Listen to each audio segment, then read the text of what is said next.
ورسوله اللهم صل وسلم وبارك وأنعم على عبدك ورسولك محمد وعلى آله وأصحابه ومن اهتدى بهديه واستنى بسنته إلى يوم الدين أما بعد. Kaum muslimin jamaah yang dimuliakan oleh Allah Subhanahu wa taala, patut kita syukuri bersama nikmat Allah Subhanahu wa taala, di mana Allah Subhanahu wa taala berkenan memberikan kita kesempatan untuk bisa berada di mawasimul khairat, yaitu di waktu-waktu yang penuh berkah, waktu-waktu di mana Allah Subhanahu wa taala sebagaimana yang dijelaskan oleh Rasulullah SAW dalam sabda, hari-hari di mana Allah banyak sekali membebaskan daripada hamba-hambanya dari api neraka, sebagaimana sabda Rasulullah SAW, walillahi hutaqa'u minan nar wa dzalika kulla lailah.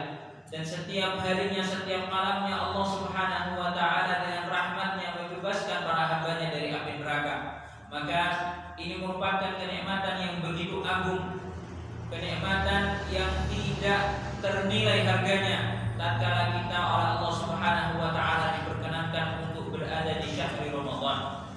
Para hadirin oleh Allah Subhanahu wa taala, di antara amalan yang dianjurkan untuk kita sangat perhatikan di bulan yang suci ini, selain kita menjalankan ibadah puasa, adalah tadabburul Quran, mentadabburi Al-Quran Karim. Sebagaimana firman Allah Subhanahu wa taala, "Syahrul Ramadan alladzi unzila fihi al-Quran hudan lin-nasi wa bayyinatin minal huda wal furqan." Di bulan Ramadan inilah Allah Subhanahu wa taala turunkan ayat sucinya Al-Qur'anul Karim. Maka bulan ini pun menjadi Syahrul Quran, bulannya Al-Quran. Berbicara tentang membaca Al-Quran, kalau kita tilik kembali firman Allah Subhanahu wa taala, maka akan kita dapati fakta bahwasanya Allah Subhanahu wa taala sejatinya tatkala memerintahkan kita untuk beribadah dengan membaca Al-Quran, hakikatnya Allah tidak hanya minta dari kita sekedar membaca, namun lebih dari itu, yaitu kita diharapkan untuk mentadabburi Al-Quran. Sebagaimana sabda Rasul, sebagaimana firman Allah Subhanahu wa taala, afala yatadabbaruna al-Quran am ala qulubin aqfalha. Tidakkah mereka manusia mentadabburi Al-Quran, benar-benar meresapi maknanya, benar-benar menghayati setiap makna yang terkandung, ataukah dalam hati mereka ada belenggu yang menghalangi mereka untuk mentadabburi Al-Quran? Oleh karena itu, para ulama sangat menjelaskan bagaimana cara agar kita bisa mentadabburi Al-Quran. Ada kurang lebih 4 langkah agar kita benar-benar bisa mentadabburi Al-Quran.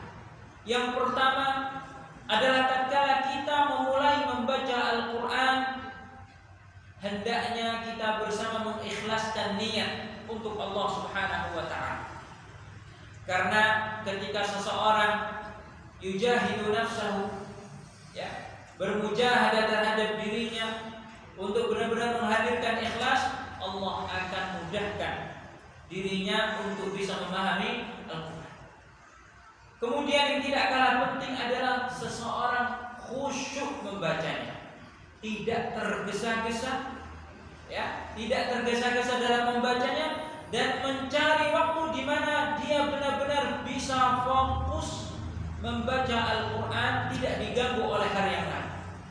Hal ini sebagaimana diisyaratkan oleh Allah Subhanahu wa taala dalam firman-Nya, "Walau anzalna hadzal Qur'an 'ala jabalin la ra'aitahu khashi'an mutasaddi'an min khasyatillah."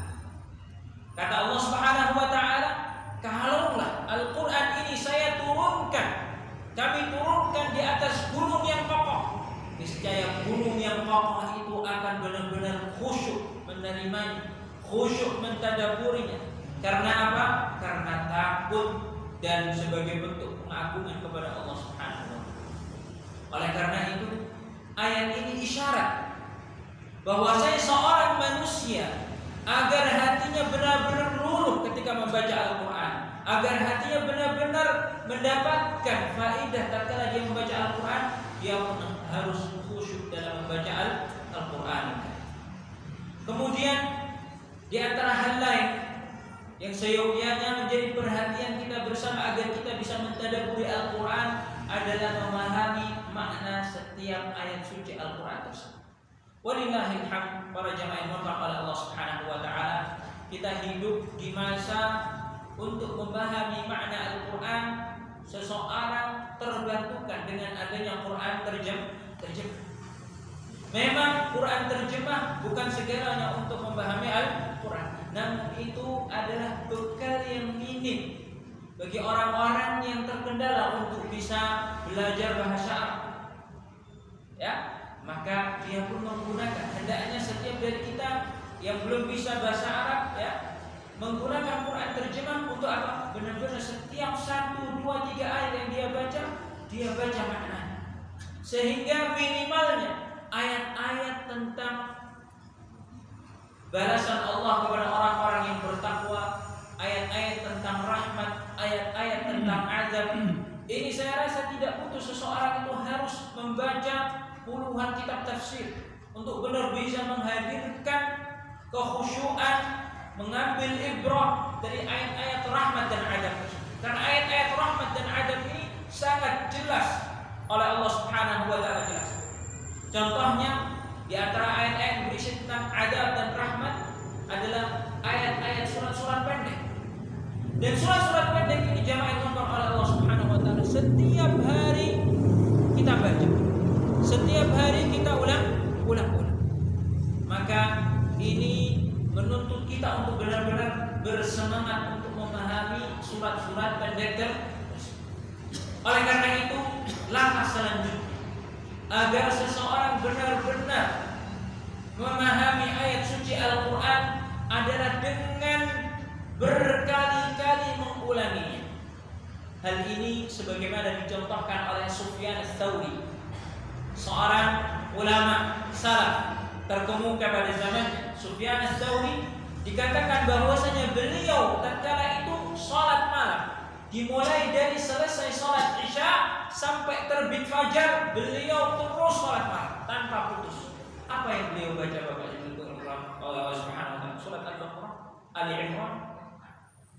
Yang beliau baca tatkala itu surat pendek yang barangkali jamaah sekalian membaca, bahkan menghafal.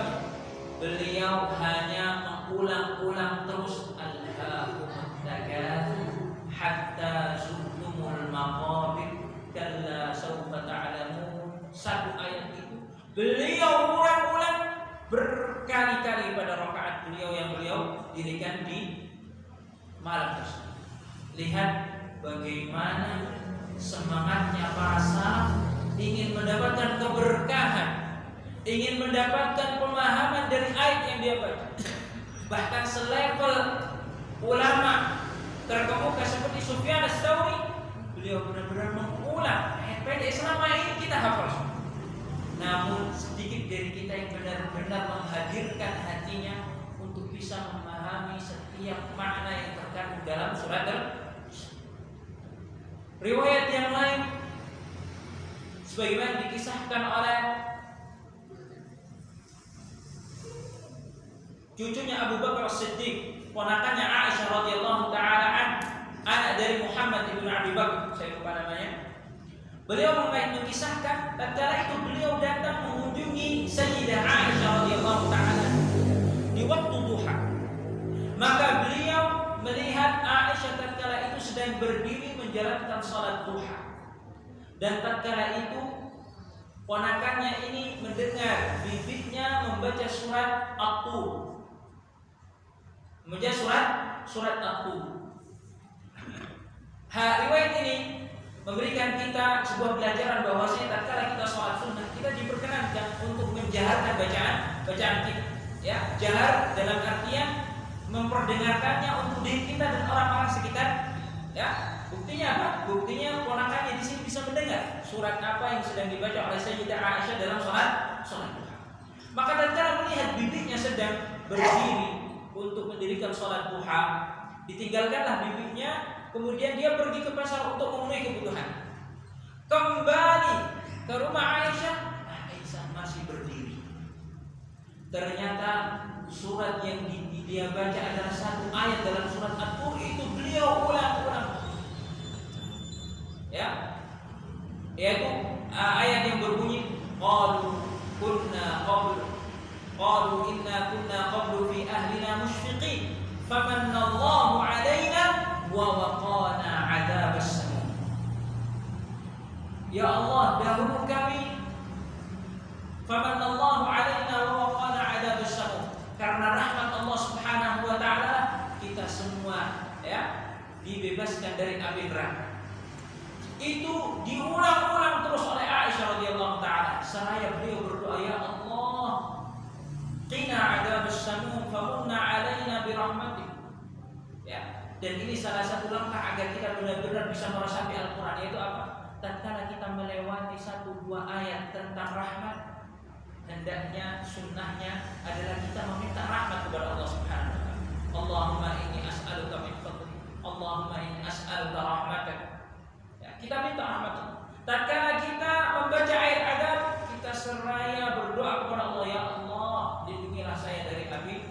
Ya Allah, inni a'udzubika min ghadabik. Ya Allah, inni a'udzubika min adzabik. Ini di antara beberapa langkah agar kita bersama bisa mentadabburi, meresapi setiap makna yang terkandung dalam Al-Qur'an. Oleh karena itu, jemaah yang dimuliakan oleh Allah Subhanahu wa taala, kajian kita hari ini kita semua akan secara singkat membahas tentang satu surat yang insya Allah jamaah sekalian sudah pada membacanya, sudah pada menghafal, yaitu surat Al-Ghasyiyah. Di mana surat ini sering kali diulang-ulang oleh imam setiap salat Jumat, setiap salat 5 waktu. Surat ini selalu diulang-ulang.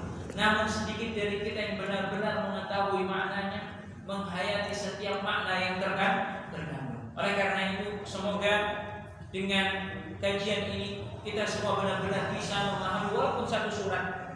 Tatkala kita benar-benar menghayatinya, ya, mentadabburinya, bisa jadi satu surat yang kita khusyuk membacanya, inilah yang akan menghadirkan, yang akan mendatangkan rahmat Allah Subhanahu wa taala.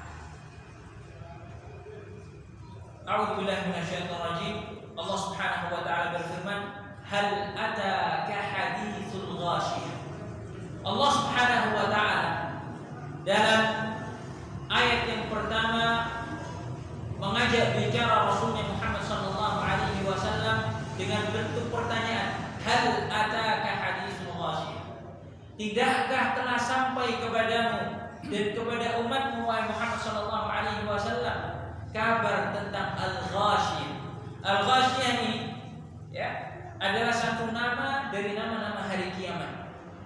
Artinya Allah Subhanahu wa taala tatkala ya menurunkan ayat ini sedang mengajak diskusi kita semua. Tidakkah telah sampai kepadamu wahai hamba kabar tentang hari kiamat? Bila mana belum sampai kepadamu kabar tentang hari kiamat, maka melalui surat inilah akan kami kabarkan kepadamu beberapa peristiwa tentang hari kiamat. Oleh karena itu, setelah Allah Subhanahu wa taala mengatakan hal ataka haditsul ghasyiyah, Allah ayat demi ayat menjelaskan berbagai peristiwa dari mulai adab dan rahmat yang Allah Subhanahu wa taala munculkan, hadirkan pada hari kiamat saat nanti. Saat itu nanti. Yang pertama, peristiwa pertama yang Allah gambarkan akan terjadi pada hari kiamat adalah wujuhu yawma idin khashi'ah. Wujuhu yawma idin khashi'ah.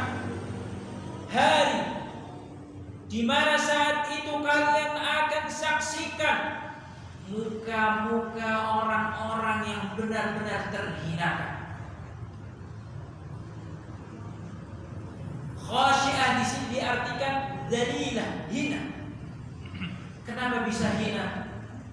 Kenapa muka mereka dihinakan oleh Allah Subhanahu wa taala? Oleh karena kemaksiatan yang mereka lakukan. Oleh karena kekufuran yang mereka lakukan. Maka ketika kita membaca ayat suci ini Al-Qur'an, ayat suci ini, ayat ini ayyuhal jamaah, hendaknya kita sejenak mengintrospeksi kita, mengintrospeksi diri kita masing-masing. Akankah kita mau dijadikan oleh Allah Subhanahu wa taala termasuk orang-orang yang dihinakan nanti wajahnya di hari kiamat? Berapa banyakkah maksiat yang kita lakukan, yang kita tahu kemaksiatan itulah yang nantinya akan menjadi sebab kita dihinakan oleh Allah Subhanahu wa taala di hari kiamat. Maka satu ayat ini bila benar-benar kita tadabburi Bapak dan Ibu Allah Subhanahu wa taala, kita gunakan bahan sebagai introspeksi diri kita. Berapa banyak kemaksiatan yang saya lakukan? Berapa banyak hal-hal yang Allah harapkan yang kita lakukan? Maka ini akan menjadi titik balik kita untuk benar-benar bertobat kepada Allah Subhanahu wa taala. Ini satu peristiwa, yaitu Allah tampakkan pada hari kiamat nanti wajah orang-orang yang kufur, yang bermaksiat kepada Allah dengan wajah yang begitu buruk, wajah yang begitu terhina. Amilatun nasibah, kata Allah Subhanahu. Amilatun nasibah. Mereka terkesan seperti orang-orang yang tertatih-tatih. Ya, langkah mereka tertatih-tatih. Mereka terkesan seperti orang yang benar-benar capek, dipenuhi dengan wajahnya dipenuhi dengan rasa capek. Oleh karena apa? Dikatakan oleh ulama tafsir, kenapa kok disebutkan oleh Allah Subhanahu wa taala bahwasanya mereka terkesan letih, capek, oleh karena kaki dan tangan mereka dibelenggu oleh Allah Subhanahu wa taala. Mereka menyeret-nyeret dengan kaki dan tangan mereka rantai yang membelenggu tangan dan kaki. Lihat bagaimana Allah tampilkan sebuah potret orang-orang yang tidak patuh kepada Allah Subhanahu, orang-orang yang bermaksiat kepada Allah Subhanahu wa taala. Tasla naran hamiyah.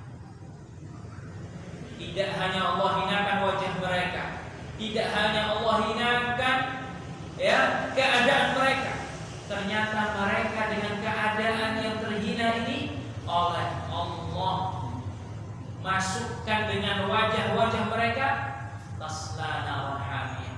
Wajah mereka diseret oleh Allah Subhanahu wa taala untuk masuk api neraka yang begitu panas. Tasla naran hamiyah. Artinya wajah-wajah mereka diseret oleh Allah Subhanahu wa taala untuk dibakar di api neraka. Lihat bagaimana Allah Subhanahu wa taala, jamaah yang oleh Allah Subhanahu wa taala memberikan kita peringatan dengan ayat ini. Memberikan kita peringatan agar apa? Kita ingat, kita eling bahwasanya nanti ada saat hari pembalasan. Ada di depan mata kita hari di mana Allah Subhanahu wa taala akan memperhitungkan setiap amalan yang kita lakukan, kata-kata yang kita ucapkan. Semua itu akan Allah mintai pertanggungjawabannya di hari kiamat. Maka yang menjadi perhatian kita, sudahkah amalan kita akan menghindarkan kita nanti dari ancaman Allah Subhanahu wa taala di surat ini, ataukah sebaliknya? Tusqa min 'ainin aniyah. Diceritakan oleh Allah di antara peristiwa yang terjadi di hari kiamat nanti, selain Allah tadi menyeret wajah mereka ke api neraka, di dalam neraka nanti mereka akan diberikan minuman dari air yang mendidih. Bapak dan Ibu berdoa oleh Allah Subhanahu. Setiap dari kita tidak ada mungkin yang mau mencicipi air yang mendidih. itu bisa kita bayangkan akan menjadi minumannya orang-orang yang Allah masukkan ke dalam api neraka. Ya, bagaimana mengerikannya balasan orang-orang yang tidak mematuhi, tidak mentaati Allah Subhanahu wa ta'ala. Laisa lahum ta'amun illa min dhari'. Laisa lahum ta'amun. Pertama, mereka sudah diseret oleh Allah Subhanahu wa ta'ala, dimasukkan ke bara api yang menyala, kemudian mereka diberikan minuman air yang mendidih. Yang ketiga, Bapak dan Ibu oleh Allah Subhanahu wa ta'ala, laisa lahum ta'am. Mereka tidak akan diberikan sedikit pun makanan kecuali illa min dhari', kecuali dari tumbuhan yang berduri. Dhari' ini Bapak dan Ibu oleh Allah Subhanahu wa ta'ala seperti rerumputan yang hidup di padang pasir. Rerumputan ini penuh dengan duri. Bahkan hewan pun tidak mau untuk makan rumput ini. Itulah yang akan menjadi makanannya orang-orang yang masuk dalam neraka. Yang hewan saja tidak akan memakannya, namun itu Allah jadikan sebagai bentuk penghinaan kepada mereka yang takabur kepada Allah Subhanahu wa ta'ala, tidak mau taat kepada Allah Subhanahu wa ta'ala. Itulah makanan mereka. La yusmin wa la yughni min ju'. Ini adab yang lain.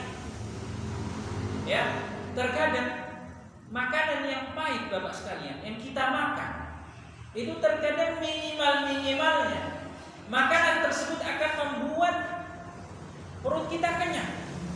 Walaupun makanannya tidak enak, namun minimalnya itu akan mengganjal perut kita. Namun di sini di antara bentuk adab Allah Subhanahu wa ta'ala, sudah makanannya makanan hina, tidak enak, dan makanan tersebut tidak akan membuat mereka kenyang. Orang yang merasa lapar terus-terusan, dia akan merasa perih. Dia akan merasa perih lambungnya karena rasa sakit oleh karena lapar. Itulah yang Allah Subhanahu wa ta'ala berikan kepada mereka orang-orang yang bermaksiat, orang-orang yang kufur kepada Allah Subhanahu wa ta'ala. Setelah Allah Subhanahu wa ta'ala memaparkan peristiwa yang mengerikan guna untuk mengingatkan, menakut-nakuti hambanya agar benar-benar takut kepada Allah Subhanahu wa ta'ala, Allah membuka pintu harapan yang seluas-luasnya kepada mereka. Sehingga di antara bentuk keadilan Allah Subhanahu wa ta'ala, selain Allah mengancam dengan ancaman yang begitu mengerikan kepada hambanya, Allah pun jelaskan kepada mereka pintu rahmat yang besar-besar, sebesar-besarnya kepada mereka. Allah Subhanahu wa ta'ala menjelaskan, wujuhun yawma idin na'imah li sa'yiha radiyah fi jannatin 'aliyah la tasma'u fiha laghiyah fiha 'ainun jariyah fiha sururun marfu'ah wa akwabun mawdu'ah wa namariqu masfufah wa zarabiyyu mabthusah. Allah pun memaparkan berbagai bentuk kenikmatan yang Allah peruntukkan untuk siapa? Orang-orang yang bertakwa, orang-orang yang benar-benar mengindahkan setiap aturan dan larangan Allah Subhanahu wa ta'ala. Allah Subhanahu wa ta'ala menjelaskan di sini, wujuhu yawma idzin na'im. Namun ada beberapa wajah-wajah yang Allah tampakkan, gambarkan mereka adalah wajah-wajah orang-orang yang berseri-seri. Bapak dan Ibu Allah Subhanahu. Wujuhu yawma idzin na'imah, wajah orang-orang yang mendapatkan kenikmatan kepada Allah Subhanahu wa ta'ala, wajah orang-orang yang bergembira oleh karena ketaatan yang dahulu mereka lakukan di dunia. Apa kenikmatan mereka? Lisa'yiha radiyah. Hal ini, kenapa wajah mereka bisa berseri-seri penuh dengan kenikmatan? Lisa'yiha radiyah, oleh karena ketaatan yang mereka lakukan di dunia. oleh karena ketakwaan yang selalu mereka jaga di dunia, oleh karena ibadah yang ikhlas yang selalu mereka jaga tatkala mereka dahulu hidup, maka Allah balas mereka dengan berikan sinar kepada wajah mereka.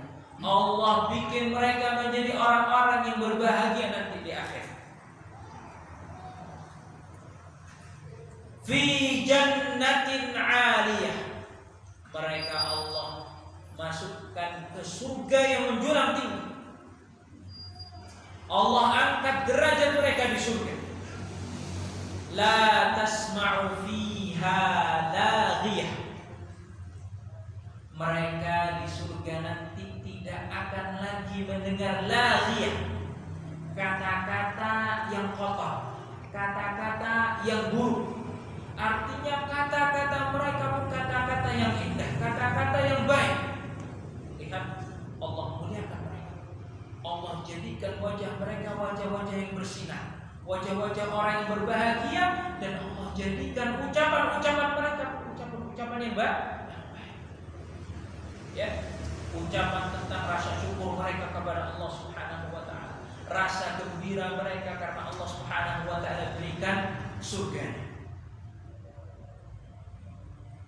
La tasma'u fiha laghiyah fiha 'ainun jariyah. Digambarkan oleh Allah Subhanahu wa taala bahwasanya di surga nanti mereka berada di tempat yang dialiri oleh air yang terus mengalir tanpa sumber. Fi jannatin fiha 'ainun jariyah. Sumber dikatakan mata air yang terus mengalir tanpa terputus. Mata air yang terus mengalir tanpa terputus, menandakan keindahan, kesejukan tempat yang akan ditempati oleh orang-orang yang bertakwa.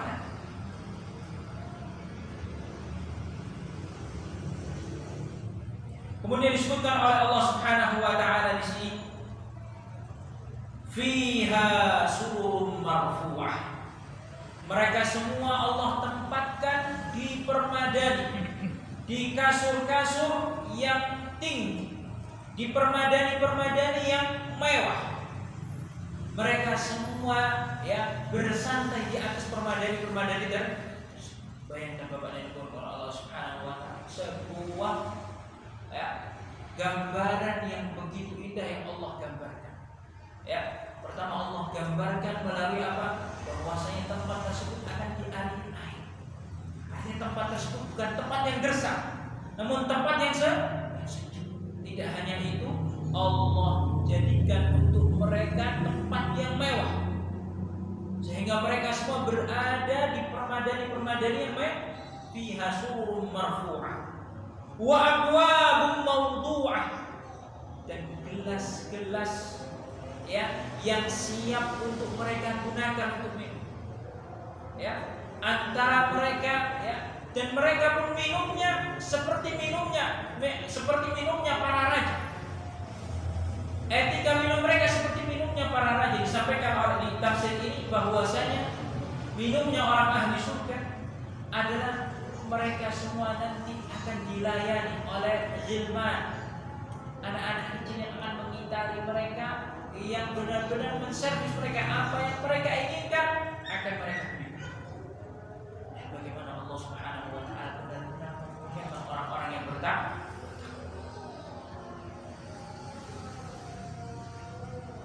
Wa akwabun mawdu'ah wa namariqu masfufah. Benar-benar Allah gambarkan orang penghuni surga nanti benar-benar layaknya raja, bahkan lebih. Di mana digambarkan oleh Allah Subhanahu wa taala mereka semua akan bersandar namariqu masfufah. Namarik ini Bapak dan Ibu oleh Allah Subhanahu wa taala seperti bantalan. Kalau Bapak dan Ibu pernah melihat orang Arab itu biasanya Bapak sekalian suka pakai sofa yang lesehannya tapi terus biasanya nanti dikasih bantal. Mereka biasanya nanti bersandar di bantal. Ini maksud yang dimaksud oleh nama.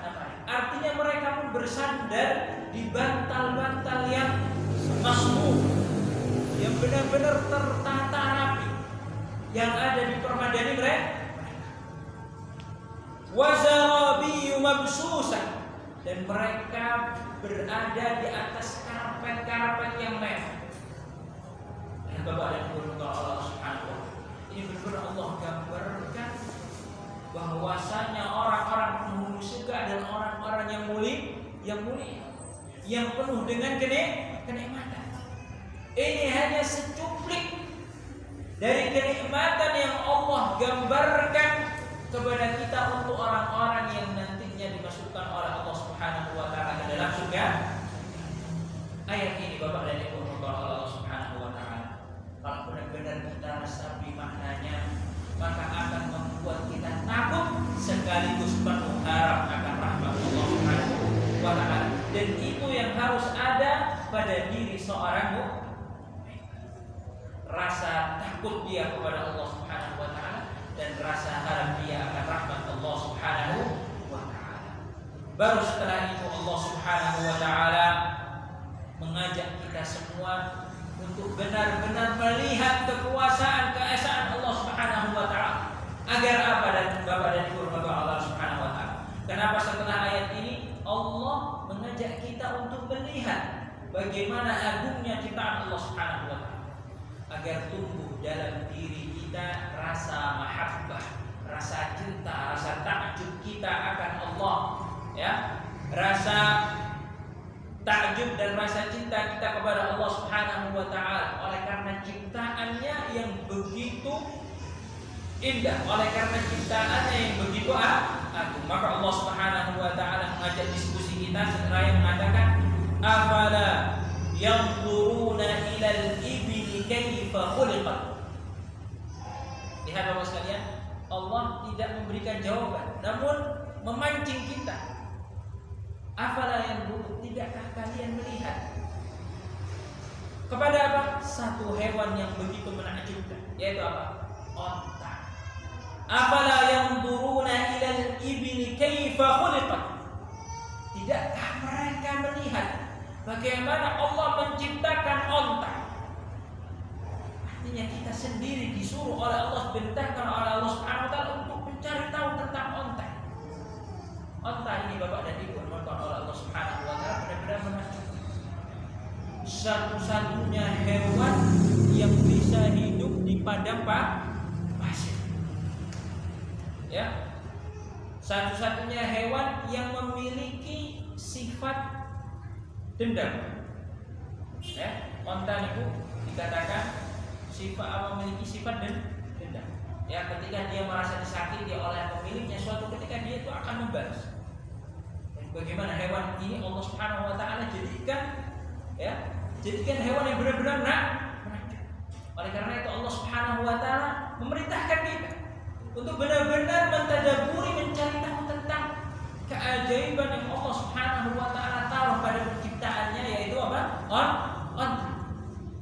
Ya, onta yang bisa bertahan puluhan jam bahkan tiap hari menghidupnya di padang pasir.